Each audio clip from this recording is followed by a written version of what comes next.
मंत्रिपरिषद की बैठक के संबंध में आयोजित इस प्रेस कॉन्फ्रेंस में आप सबका स्वागत है। आज की बैठक में निम्न निर्णय लिए गए हैं।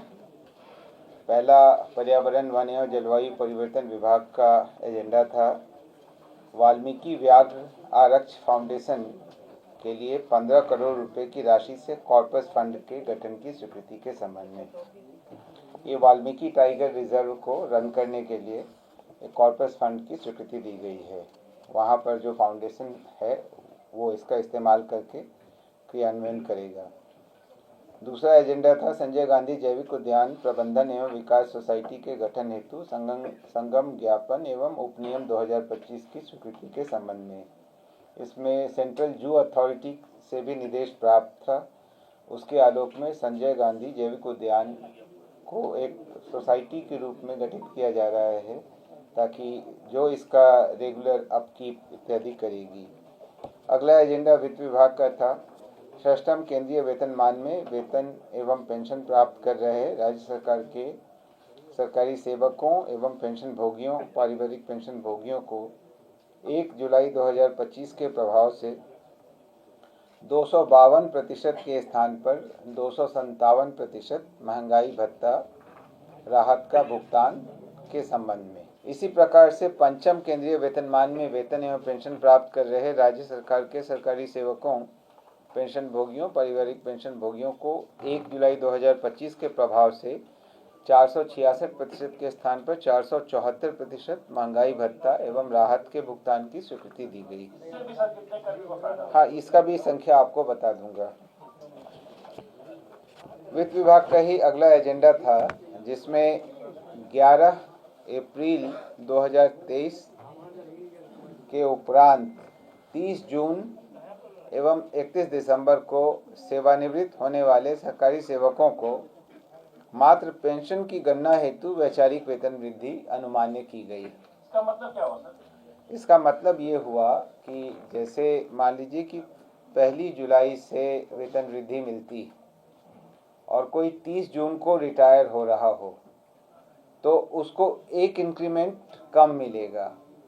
लेकिन कुछ मामलों में सुप्रीम कोर्ट में यह निर्णय हुआ कि चूंकि वेतन वृद्धि पूरे साल के काम के बदले दी जाती है और जो रिटायर हो रहा है उसने पूरे साल काम किया ही है, इसलिए वैचारिक तौर पर यह मानते हुए कि उसको वेतन वृद्धि मिल गई, उनका पेंशन इत्यादि का उस हिसाब से निर्धारण किया जाएगा। उनको फायदा होगा सर? बिल्कुल, उनको फायदा होगा, पेंशन में फायदा होगा, वेतन में कोई फर्क नहीं पड़ेगा लेकिन पेंशन में फायदा होगा।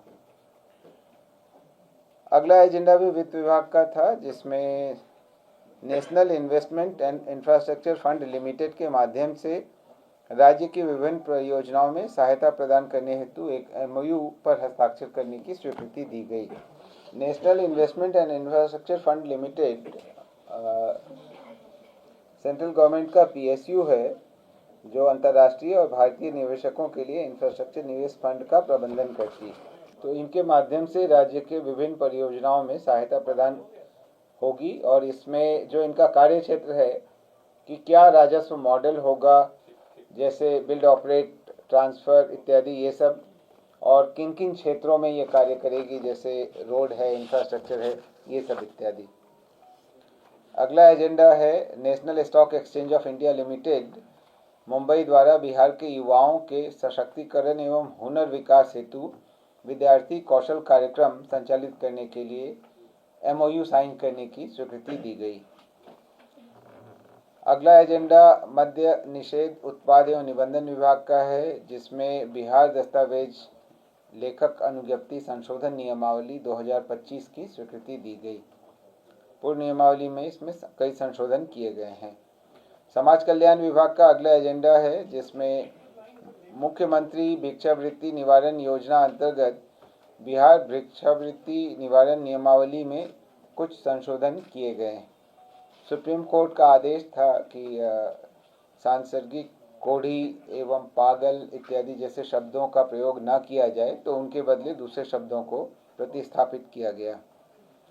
नगर विकास एवं आवास विभाग का अगला एजेंडा था जिसमें नॉर्थ एवं साउथ विद्युत पावर डिस्ट्रीब्यूशन कंपनियों को विद्युत विपत्रों के भुगतान के लिए 400 करोड़ रुपए की सहायक अनुदान की स्वीकृति दी गई।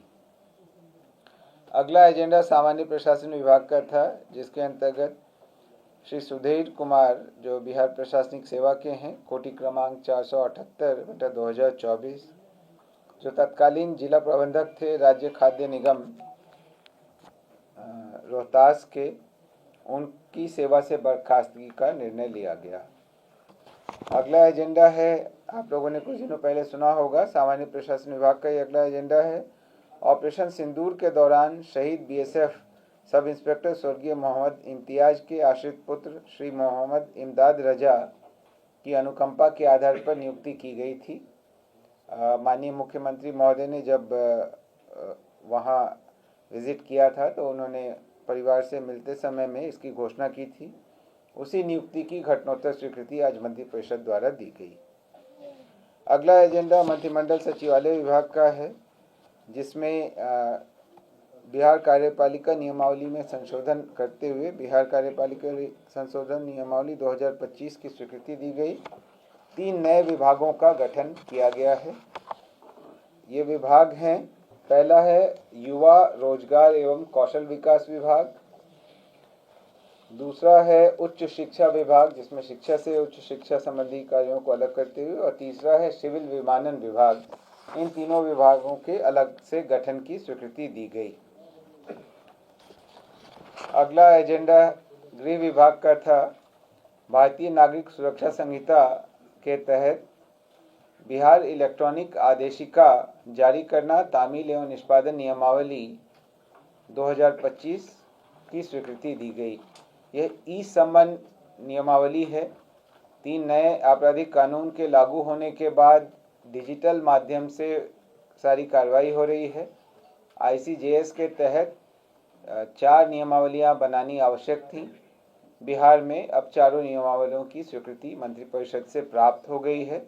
एक हाईकोर्ट ने जारी किया है और 3 गृह विभाग द्वारा निर्गत किए गए हैं। पहला आज, जिसमें आज 2 स्वीकृत हुए, पहला ये था और दूसरा था अगले एजेंडा पर, वो है ई साक्ष्य प्रबंधन नियमावली। इस पर भी मंत्रिपरिषद की स्वीकृति आज प्राप्त हुई। अगला एजेंडा विज्ञान प्रौद्योगिकी और तकनीकी शिक्षा विभाग का था, जिसमें Bihar remote sensing application centre के जियो स्पेशियल सर्विसेज के उपयोग हेतु नीति बनाई गई। इस नीति 2025 पर स्वीकृति दी गई। आपदा प्रबंधन विभाग का अगला एजेंडा था, जिसमें राज्य के गया एवं मुंगेर जिला को नागरिक सुरक्षा जिला घोषित करने एवं उसमें नागरिक सुरक्षा जिला इकाइयों के लिए कुल 14 पदों के सृजन की स्वीकृति दी गई। उद्योग विभाग का अगला एजेंडा था, उद्योग विभाग बिहार पटना के अधीन तकनीकी विकास निदेशालय का नाम परिवर्तित कर सूक्ष्म लघु एवं मध्यम उद्यम निदेशालय करने की स्वीकृति दी गई। और आखिरी एजेंडा था खान एवं भूतत्व विभाग का, जिसमें खान एवं भूतत्व निदेशालय को 2 निदेशालयों, खान निदेशालय एवं अन्वेषण निदेशालय में पुनर्गठित किया गया। और खान निदेशालय के अंतर्गत 2 उप निदेशालय हैं, खनन उप निदेशालय तथा सुरक्षा उप निदेशालय। इसका गठन किया गया और इसके लिए पदों के सृजन की स्वीकृति दी गई। भूमि निबंधन से संबंधित दस्तावेज को तैयार करने के लिए बिहार दस्तावेज लेखक अनुज्ञप्ति नियमावली सबसे पहले 1968 में बनाई गई थी। इसको फिर बाद में 1996 में पुनः अधिसूचित किया गया कुछ परिवर्तन के साथ।